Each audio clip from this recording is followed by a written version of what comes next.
In a church video, a Granville woman is giving God credit for helping her escape from her kidnappers. Resurrection Life Church of Rockford produced the video and put it online.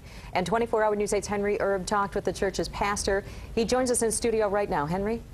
Kathy Biker's former son-in-law, Regan Reynolds, was sentenced to prison yesterday, the last of the trio who tried to kidnap her and extort $200,000 from her husband last August. Now she tells her story in the video produced by her church.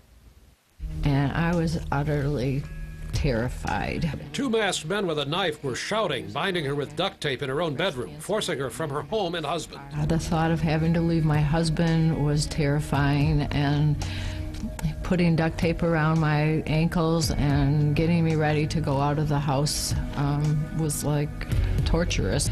Biker says that as one of the men held a knife on her as he forced her to lay on the back seat of her own car, her faith began to relieve her terror. I remembered God, and the fear factor was lessening as the God factor was going up. But they wanted to make sure that the story got out exactly the way they wanted it to, and in a environment where they could give God the credit. Pastor Doug Bergsma says his church routinely uses video to show living examples of faith working in members' lives by letting them tell their stories, as Kathy Biker did. She tells how the kidnapper bound her to a pole in a cornfield but ran out of duct tape. While he was gone to get more, she freed herself. And the tape was around my knees, and I pushed apart, and honestly, it was a miracle. The tape ripped as I just put a slight pressure on it, and I broke away from there and ran up to the road.